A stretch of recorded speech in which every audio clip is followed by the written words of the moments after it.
This is the story of why Leslie Grantham walked away from Eastenders twice and what he finally admitted in the years that followed. At 59, decades of speculation came to an end when he set the record straight in his own words about the show that made him a household name, the scandals that nearly destroyed him. Before we start playing kiss chase with each other, I think we should talk. Well, you think you can just stitch me up and walk away from me? Oh, no. And the moments he came closer to the edge than anyone realized. When Eastenders launched on the 19th of February, 1985, the man playing landlord Den Watts was already carrying a secret darker than anything the script could throw at him. By the time he walked off the show for the second and final time, that secret was the least of his troubles. To understand why Grantham left, you have to understand the man, the role, and the moment British television caught up with him. Camberwell, South London, was where Leslie Michael Grantham came into the world on the 30th of April, 1947. His father worked for Boots, his mother kept the home, and Leslie grew up in a working-class corner of post-war Britain that bore little resemblance to the glamour he would later find in front of the camera. At 18, he enlisted in the Royal Fusiliers, which meant a posting to West Germany, and that posting would change everything. Would you like a drink? No, I would not like a drink. Don't do anything stupid! Hands, please! The date was the 3rd of December, 1966. In Osnabrück, in Lower Saxony, Grantham attempted to rob a taxi driver named Felix Rees, and during the struggle, the gun went off. Rees died from a single gunshot wound to the head. Grantham always maintained he had no idea the weapon was loaded, but the German court did not accept that defense. By April 1967, he had been convicted of a crime and sentenced to life imprisonment. 10 years passed behind bars, the last of them at Leyhill, an open prison in Gloucestershire. And it was inside Leyhill that the second act of his life began. Prison plays became his outlet, the prison newspaper, his project, and two unlikely mentors pointed him towards acting. One was the disgraced Labour politician T. Dan Smith. This pub is closed. I'm locking the doors and that goes for the rest of you, so hurry up. Rudeness ain't called for, Dennis. Who was serving his own sentence at the time. The other was the actress Louise Jameson, who visited the prison and saw something in him worth backing. By the time parole came, in 1977, Grantham had a plan. Training came next, at the Webber Douglas Academy of Dramatic Art in West London. And it was at drama school that he met his future wife, the Australian actress Jane Laurie. A season at the Belgrade Theatre in Coventry followed, then small television parts through the early 1980s. One of those parts saw him cast as a henchman of Davros in the Doctor Who serial Resurrection of the Daleks in 1984, and another put him in The Jewel in the Crown as a signals sergeant. None of it suggested the man with the prison record was about to become one of the most famous faces on British television. The director who had worked with Grantham on Doctor Who, Matthew Robinson, put his name forward to the team building a new BBC soap. Now come along, please. Time. On your way. On our way?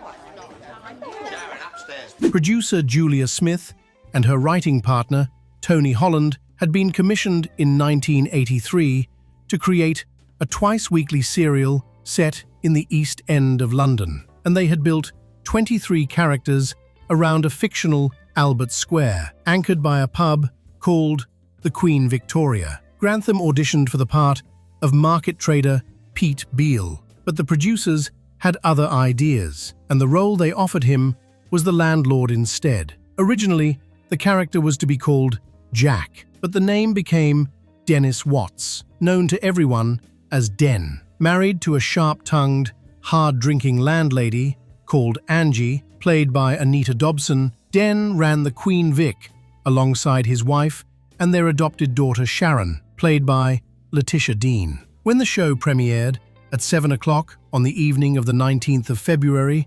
1985, Den Watts spoke the first line of dialogue in Eastenders history. Walking into a Bridge Street flat where the body of a pensioner named Reg Cox had been discovered, he delivered the words, "Stinks in here, done it." Within weeks of the launch, the tabloids had given the character a nickname that would follow Grantham for the rest of his life. They called him Dirty Den. That same month, the press uncovered his conviction, and a national newspaper splashed the story across its front page. Grantham offered to leave the show if his castmates were uncomfortable working with him, but they welcomed him. The BBC stood by him, and the British public, somewhat to everyone's surprise, kept watching. What followed was one of the most extraordinary creative runs in British soap history. Den and Angie became the heart of Eastenders, a couple whose mutual destruction made the show essential viewing. A long-running affair with an upper-class woman called Jan Hammond, played by Jane Howe, pulled Den further from his marriage. Angie drank. The marriage curdled in public week after week, in front of an audience that grew larger with every episode. The 16th of October, 1986, brought the soap's first two-hander, just Den and Angie alone on screen for the full half hour. Den intended to ask Angie for a divorce, and Angie, sensing what was coming, lied and told him she had 6 months to live. The episode was a masterclass in soap acting from both leads, and it set up what came next. Christmas Day, 1986, brought the episode that would enter the history books. Den had discovered Angie's lie, and in the bar of the Queen Vic, he handed her an envelope. "This, my sweet," he told her, "is a letter from my solicitor telling you that your husband has filed a petition for divorce." A pause, a cold smile, then the line that followed, "Happy Christmas, Ange." Watching that first broadcast were 30,015,000 viewers. In a country of around 57 million people, more than half had tuned in. That figure remains the highest-rated episode of EastEnders ever made, and in a 2004 poll, it was voted the greatest soap moment of all time. By 1988, both Grantham and Dobson had decided to leave, and the fear at the BBC was clear. Losing both Den and Angie at once might destroy the show entirely. Producers compressed Grantham's filming schedule so he could finish his work in the autumn of 1988, while his character remained on screen into the new year. The storyline saw Den sell the Queen Vic to Frank Butcher, played by Mike Reed, before being drawn into a criminal organization known on screen as The Firm.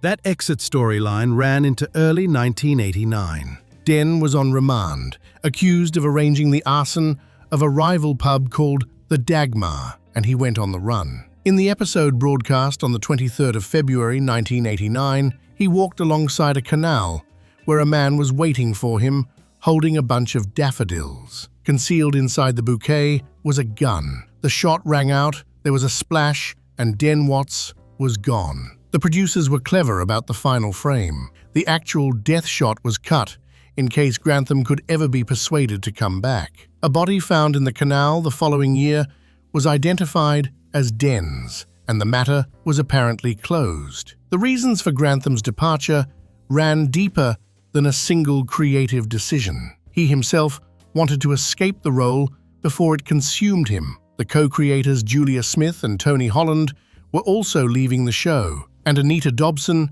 had already announced her departure. The entire founding era of EastEnders was ending, and Den's death was the punctuation mark. For the next 14 years, Grantham worked steadily, without ever finding another role of that scale. The Paradise Club cast him as gangland boss Danny Kane from 1989 to 1990, opposite Don Henderson. Colonel Mustard followed in the ITV game show Cluedo in 1990, appearances in The Detectives in 1993, and in the action series 99-1 in 1994 and 1995 kept him in regular work. He produced and starred in a science fiction miniseries called The Uninvited in 1997. From 1998 to 2001, he co-hosted the British version of Fort Boyard alongside Melinda Messenger. In 2000, he reunited with Anita Dobson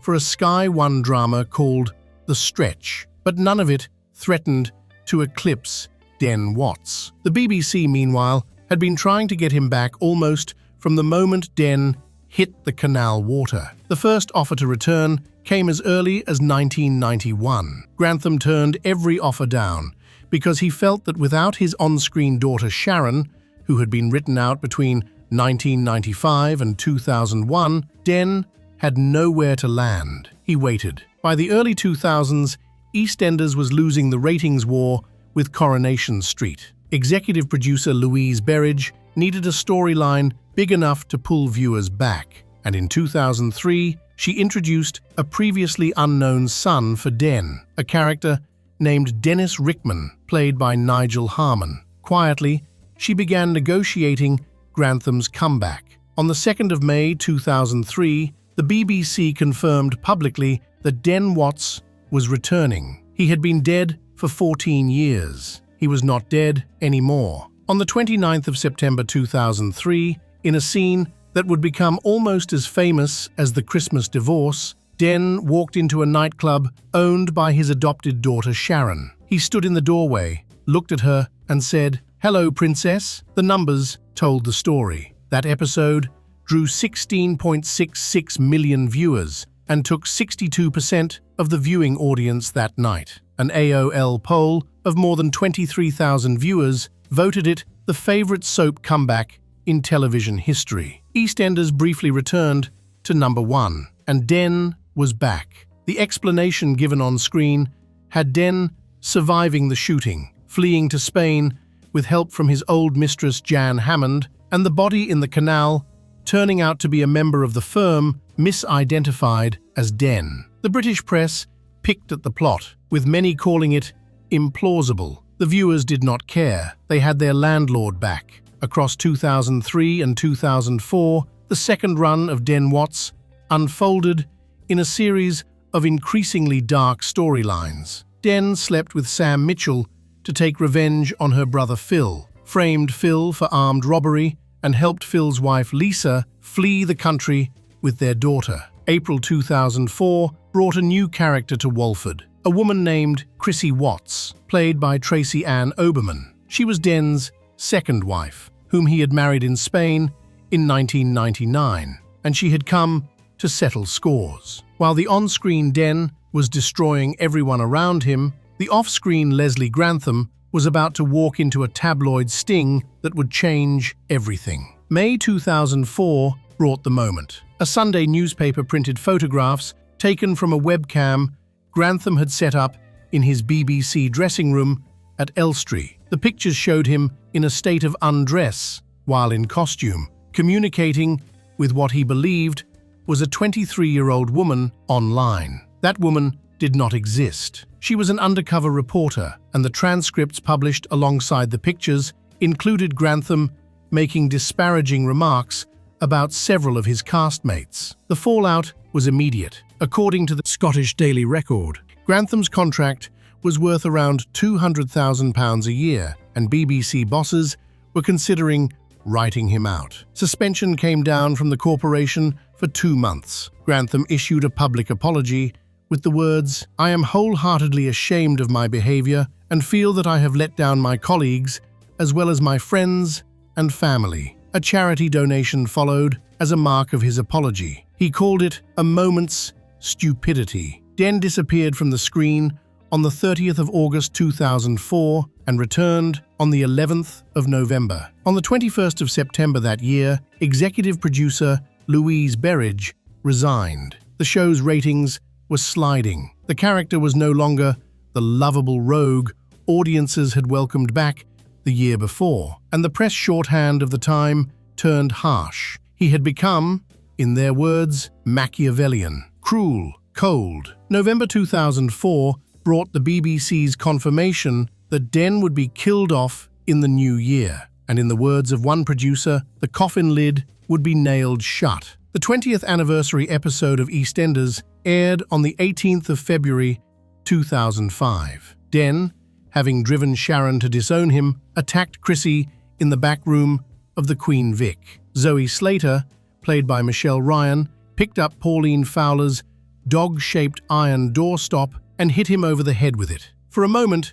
Den lay still on the floor, and Chrissy believed she was free. Then Den's hand reached out, grabbed her ankle, and he croaked the line that would close out his story. "You'll never get me out of the Vic." Chrissy delivered the second blow with the doorstop, and this time, Den did not get up. The three women in the room, Chrissy, Zoe, and Sam, buried him beneath the cellar of the Queen Victoria and concreted over the grave.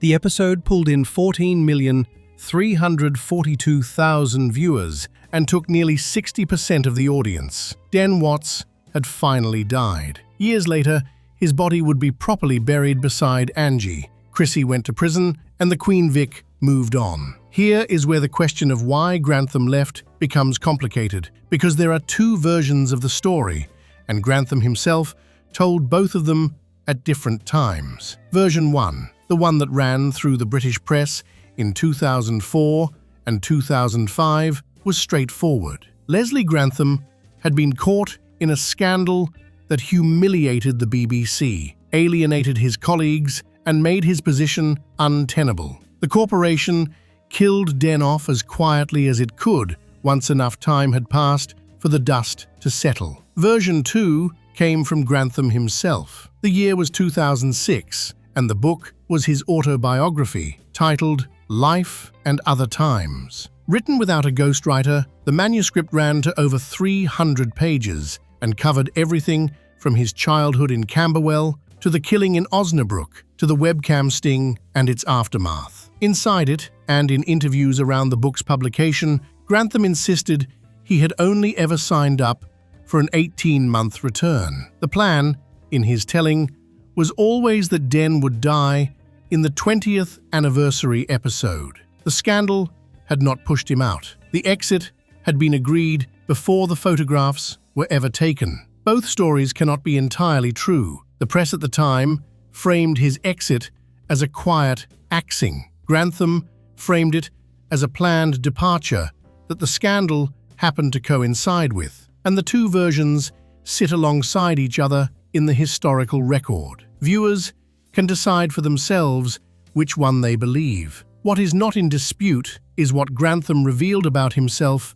in that autobiography. He admitted that the months after the scandal had taken him to a place he had not been since prison. 3 times, he revealed, he had come close to ending his own life. Being publicly humiliated, believing he had let his family down, had been worse than anything he had faced before. Life didn't seem worth living, he wrote. There was, in a strange way, a kind of freedom in being caught. "Thank God I got caught," he told the press in 2006. "I don't have to lie about this anymore. Now, I'm just trying to get on with my life." Looking back at the second run of Den Watts, Grantham was clear-eyed about why it had not worked. With Den and Angie, he reflected, one minute he'd make you laugh. The next, he'd cut your legs off. There was humor. Everyone thought Den was a lovable rogue. He wasn't evil, he was just Jack the lad. When Den came back the second time, in Grantham's telling, the writing had taken him in a different direction. He suddenly became this Machiavellian character. I'm not saying it was better when I was in it, but when you're doing 4 episodes a week, you can't keep up that level of consistency. He was equally frank about the show's drift away from realism. The storylines, he felt, had become too extreme, and this was no longer the East End he and Julia Smith and Tony Holland had built in 1985. Satisfaction came from the fact that Den remained a part of the cultural landscape. Den is still remembered, he reflected in 2016, and people still ask me to say, "Hello, Princess," because it was one of those bits that made him so popular. You do feel like you own it when you've made such an impact. Life after Eastenders saw Grantham work steadily without ever returning to the spotlight in the same way. A stage adaptation of Jeffrey Archer's Beyond Reasonable Doubt took him on tour. Christmas 2005 brought a Peter Pan pantomime at the Alban Arena in St Albans, which he directed and starred in. A return to the bill followed in 2007. Around 2010 and 2011, he filmed a Bulgarian television series called The English Neighbour. In 2016, a children's novel arrived, titled Jack Bates and the Wizard's Spell. By 2013, his marriage to Jane Laurie had ended in divorce. The Sunday Mirror was where he revealed that the financial settlement had left him effectively homeless and that he intended to move to Bulgaria. "I am an old man now," he told the paper, "and I want to go somewhere it is hot." He relocated that year. In June 2018, his agent confirmed Grantham was unwell and had returned to the UK for cancer treatment. On the morning of the 15th of June 2018, Leslie Grantham died at the age of 71 of lung cancer in Kensington, London. That evening's episode of Eastenders carried a post-credits tribute card. Anita Dobson revealed she was deeply shocked and saddened, and that she would never forget the time they had spent together on the show. June Brown remembered him as witty and very talented, a wonderful and special actor with a twinkle in his eye when he said outrageous things. Tracy Ann Oberman called him a very, very good actor who had created an iconic character. His funeral, held privately later that summer, was attended only by close family. He had planned it himself, set the money aside himself, and asked that none of his showbiz friends or former castmates attend. He wanted in the end to be private. The truth Leslie Grantham finally revealed about leaving Eastenders was not a single, tidy answer. It was the longer story of a man who had been carrying the weight of one life behind another for as long as anyone could remember. A man dead in 1966 in Osnabrück, a second life built in front of the cameras, a tabloid sting in 2004 that nearly ended him, and a darkness that came close enough to ending it himself for him to tell the world about it afterwards. He left Eastenders twice, and both times the reasons were tangled up in something larger than a contract or a storyline. What he wanted to be remembered for, in the end, was not the scandal and not the past. It was Den Watts at his peak in a busy pub on Christmas Day, 1986, handing his wife an envelope and smiling. "Happy Christmas, Ange." That was the moment he gave the country. That, in his own words, was the bit he owned.